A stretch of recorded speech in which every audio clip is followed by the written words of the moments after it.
वक्त की कसौटी ये तय करती है कि हम कितने दृढ़ हैं। कसौटी का काल जब आता है तो सिद्ध हो जाता है कौन कितने पानी में है। नमस्कार, मेरा नाम है शुभांकर मिश्रा और नए हफ्ते के पहले दिन कचहरी के स्पेशल एडिशन में आपका फिर स्वागत है। सियासत में मुद्दे दफनाए नहीं जाते, ये माना जाता है कि उन्हें लपेट कर रखा जाता है। और आज संसद में राष्ट्रगीत वंदे मातरम पर तीखी बहस हुई।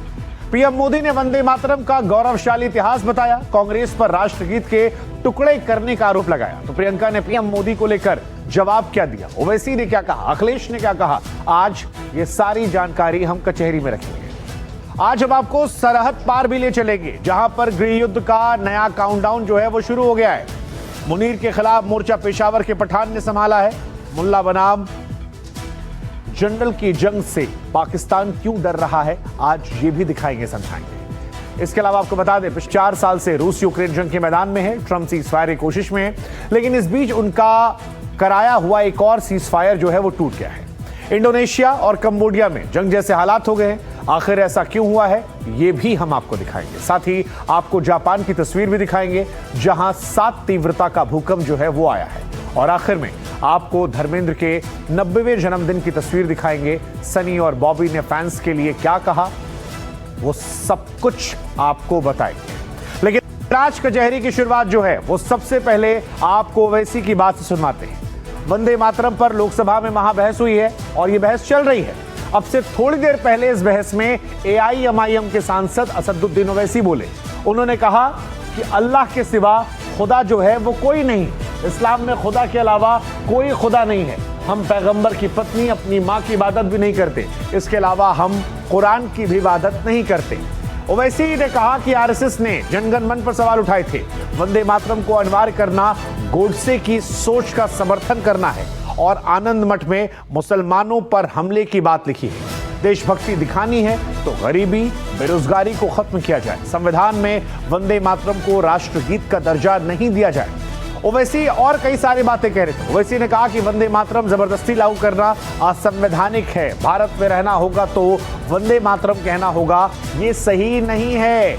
संविधान को लेकर ओवैसी ने वंदे मातरम पर क्या कुछ कहा, हम आपको असदुद्दीन ओवैसी का पूरा बयान सुनवाते हैं। जनाब राजनाथ सिंह साहब ने बड़ा ही अजीब व गरीब और तकलीफदेह बात कही उम्मुल मोमिनीन के बारे में और उम्मुल किताब के बारे में। उम्मुल मोमिनीन उनको कहते हैं जो हमारे प्रॉफेट मोहम्मद सल्लल्लाहु अलैहि वसल्लम की वाइफ हैं। वो हम तमाम मुसलमानों की मां, हम उनको तस्वुर करते हैं, मगर हम उनकी इबादत नहीं करते। हम अपनी मां की इबादत नहीं करते। उम्मुल किताब कुरान है, हम कुरान की इबादत नहीं करते। कुरान अल्लाह का भिजा हुआ कलाम है। हमारे मुल्क का आइन क्या इस लफ्ज से आगाज होता है, वी द पीपल। इसका आगाज भारत माता के नाम से नहीं होता है। हमारे संविधान का जो प्रियम्बल है वो क्या कहता है, liberty of thought, expression, belief, faith and worship. अगर दस्तूर का ये पहला सफा ये बात करता है तो फिर कैसे किसी शहरी को किसी खुदा, देवी, देवता की इबादत करने पर या सजदा करने पर मजबूर किया जा सकता है? आप ही की पार्टी से आज की जो बातें हुई है इसी कब हो रही हैं। हमारे कॉन्स्टिट्यूंट असेंबली में मैडम एक मोहतरमा थी, रोहिणी कुमार चौधरी ने एक तजवीज दी थी कि हमारे संविधान का उसूल यह है कि भारत क्या है, उसकी अवाम है, अवामी कानून की मुसन्निफ है, अवाम की मर्जी से सबसे बालातर है, अवामी हाकिम है। मुल्क किसी खुदा, देवी, देवता, मजहबी इलामत के नाम से नहीं चलता, ना मुल्क किसी एक मजहब की मिल्कियत है। इसीलिए बाबा साहब अंबेडकर ने क्या कहा था, उन्होंने मदर इंडिया के नजरिए को मुस्तरद किया। बाबा साहब ने एक नई इस्तिलाह वजह कर दी और कहा कि भिक्षित भारत, यह बाबा साहब अंबेडकर ने कहा। अब मैडम, अगर मजहबी आजादी इस आइन का बुनियादी उसूल है तो सवाल यह पैदा होता है कि उस वक्त हमारे जो कॉन्स्टिट्यूंट असेंबली के प्रेसिडेंट थे जनाब राजेंद्र प्रसाद साहब ने किस बुनियाद पर वंदे मातरम को कौमी तराना करार दिया? ना तो कोई सेक्यूर रेजोल्यूशन है इसके बारे में। मैडम, मैं आपको बताना चाहूंगा कि जुडिशरी क्या कहती है। बीजू इमैनुअल केस है 1986 का, जिसमें जिहोवा विटनेस ने कहा कि मैं नेशनल एंथम के वक्त खड़े रहूंगी, पढ़ूंगी नहीं। सुप्रीम कोर्ट ने कहा कि उसने कोई गुनाह नहीं किया। वहीं एक 2017 का केस है, अश्विनी उपाध्याय का केस सुप्रीम कोर्ट का, उन्होंने कहा गाइडलाइंस दिए जाएं वंदे मातरम पर, सुप्रीम कोर्ट ने नहीं कह दिया। फिर आप आ जाइए madam, prevention of insult act national 1971, इसमें नेशनल सॉन्ग नहीं है, सिर्फ नेशनल एम्बलम और आपका नेशनल एंथम है। फिर आप आ जाइए 40th अमेंडमेंट आर्टिकल 51 है 76 में पास हुआ, उसमें भी इसका कोई जिक्र नहीं है। मगर अगर जो तकारीर आज हमने यहां पर सुनी और बाहर जो सुनते हैं, अगर भारत को देवी कहने और उसके आगे सजदा करने, तो दरअसल कौम परस्ती को, वतन से मोहब्बत को मजहब में तब्दील कर रहे, और फिर यहां पर बोल रहे कि अगर भारत में रहना है तो वंदे मातरम गाना पड़ेगा। भाई ये तो संविधान के खिलाफ है, सुप्रीम कोर्ट के जजमेंट के खिलाफ है। अगर वंदे मातरम मैडम कौमियत का मियार है, तो फिर सवाल यह है कि हजरत मोहानी की कौमियत क्या थी जिसने इनकलाब जिंदाबाद का नारा दिया? अगर यूसुफ मेहरली ने quit India Simon go back का नारा दिया तो उसकी कौमियत क्या थी? अगर हैदराबाद से मौलवी अलाउद्दीन जो मक्का मस्जिद का पहला मुजरिम है काला पानी में, और तुरेबाज खान जो मारकर लाश को लटका दिया गया था हैदराबाद में 8 दिन तक, उसकी कौमियत क्या थी? अगर इनायतुल्लाह काफी जो जिहाद का फतवा अंग्रेजों के खिलाफ दिया मुरादाबाद में, जब उनको 2 दिन में फांसी की सजा दी गई, और जब फांसी की सजा के ओर जा रहे हैं तो इनायतुल्लाह मौलाना काफी की जबान पर क्या था? वो रसूलुल्लाह हमारे प्रॉफिट की नात पढ़ रहे थे। क्या पढ़ रहे थे? कोई गुल बाकी रहेगा ना चमन रह जाएगा, पर रसूलुल्लाह का दीन हसन रह जाएगा। तो उनकी कौमियत क्या थी? माल्टा की जेल में महमूदुल हसन, हुसैन अहमद मदनी 6 महीने माल्टा की जेल की ग्राउंड में पड़े रहे, उनकी कौमियत क्या थी? अल्लामा फजल खैराबादी का वो सेल काला पानी का पुकार कर इनसे पूछ रहा है, जो वहीं पर मर गए, खबर वहां पर है, बताओ मेरी कौमियत क्या थी? मैडम मैं एक मुसलमान हूं, मैं इस्लाम को मानने वाला बावकार इंसान हूं, और मेरे मजहब की बुनियादी तालीम तौहीद है, ला इलाहा इल्लल्लाह, नहीं है कोई खुदा सिवा अल्लाह के। और कुरान में अल्लाह क्या बोल रहा? इय्याका नाबुदु इय्याका नस्तईन, तुम मेरी इबादत करो, मुझे मानो। मुझे कहां से मिल रहा? आर्टिकल 25 से मिल रहा है। मुझे कहां से मिल रहा है? Liberty of thought, expression, belief, faith and worship से मिल रहा है। तो इसको जोड़ना यह बहुत ही खतरनाक होगा। और हमारे प्रॉफेट मोहम्मद सल्लल्लाहु अलैहि वसल्लम जब मदीने को गए तो उन्होंने उस वतन के लिए दुआ की, कहा कि अल्लाह मदीने की मोहब्बत हमारे दिलों में और इजाफा कर दे, मक्के से ज्यादा कर दे। तो ये इस्लाम, मुसलमान होना, हमारे ईमान में मुल्क की मोहब्बत बीच में नहीं आती, और मुल्क से मोहब्बत है और रहेगी हमेशा, क्योंकि ये अजीम कुर्बानियां यहां पर शामिल है जिन्होंने जंग आजादी में हिस्सा नहीं लिया। आज अगर वो वतन की मोहब्बत का दर्ज देंगे तो बड़ा गलत होगा। मैडम मैं आपके सामने एक चीज पढ़ूंगा। 1937 रविंद्रनाथ टैगोर ने लेटर लिखा सुभाष चंद्र बोस को, मैं सिर्फ किसी ने नहीं पढ़ा ये।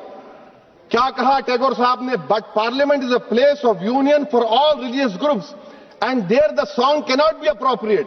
When Bengali Muslims show sign of stubborn fanatism, we regard it intolerable. When we too copy them and make unreasonable demands, it will be self-defeating.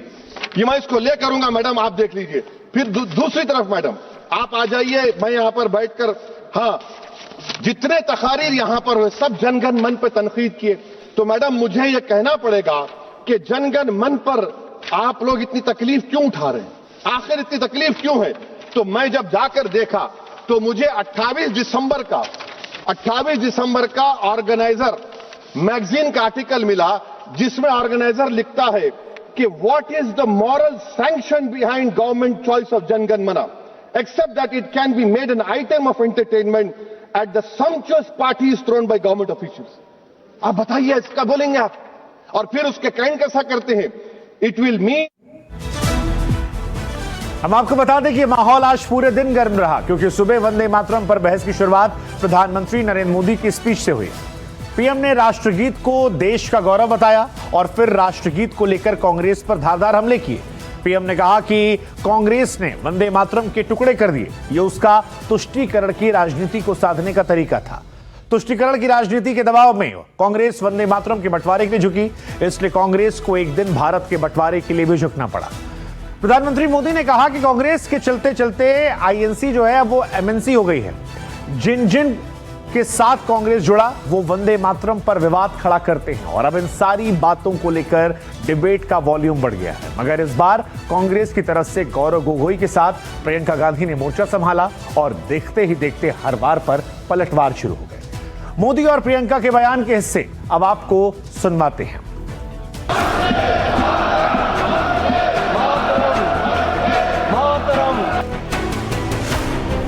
Vande Mataram के टुकड़े कर दिए। आपका मकसद है कि हम फिर से उसी अतीत में मंडराते रहें, नकाब ये पहना गया, उसी की तरफ हम देखते रहें। चोला ये पहना गया। जो हो चुका है, जो बीत चुका है, शीतकालीन सत्र में हंगामे की तस्वीरें सुर्खियां बना करती हैं, लेकिन इस बार पीएम मोदी और कांग्रेस सांसद प्रियंका की स्पीच के कई हिस्से सर्कुलेट हुए। दोनों पार्टी ने अपने अपने नेताओं के बयान पोस्ट किए और एक दूसरे पर हमले किए। बहस का मुद्दा था वंदे मातरम। 10 घंटे की डिबेट की शुरुआत प्रधानमंत्री मोदी ने की, राष्ट्रगीत का गौरवशाली इतिहास बताया और फिर कांग्रेस पर इसके टुकड़े करने के आरोप लगाए। प्रियंका गांधी ने जवाब में बीजेपी पर आजादी की विभूतियों के अपमान का आरोप लगाया कि 26 अक्टूबर से कांग्रेस कार्य समिति की एक बैठक कोलकाता में होगी, जिसमें वंदे मातरम के उपयोग की समीक्षा की जाएगी।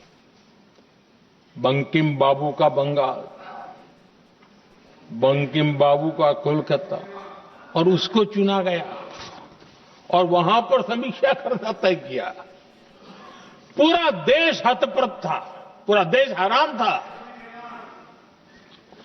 पूरे देश में देशभक्तों ने इस प्रस्ताव के विरोध में देश के कोने कोने में प्रभात फेरियां निकाली, वंदे मातरम गीत गाया। लेकिन देश का दुर्भाग्य कि 26 अक्टूबर को कांग्रेस ने वंदे मातरम पर समझौता कर लिया।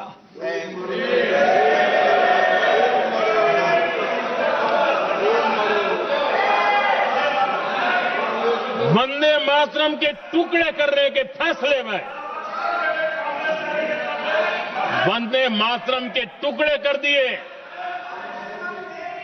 उस फैसले के पीछे नकाब ये पहना गया, चोला ये पहना गया। ये तो सामाजिक सद्भाव का काम है। लेकिन इतिहास इस बात का गवाह है कि कांग्रेस ने मुस्लिम लीग के सामने घुटने। भाषण बहुत अच्छा देते हैं, लेकिन तथ्यों के मामले में कमजोर पड़ जाते हैं। बहुत कमजोर। इसमें भी एक कला होती है कि तथ्यों को किस तरह से जनता के सामने रखा जाए। मैं तो नहीं हूं, जनता की प्रतिनिधि हूं, कलाकार तो नहीं हूं। किसी आप नेताजी के लफ्ज नहीं सुनना चाहते? बंगाल का चुनाव आ रहा है, सुनिए सुनिए सुनिए सुनिए।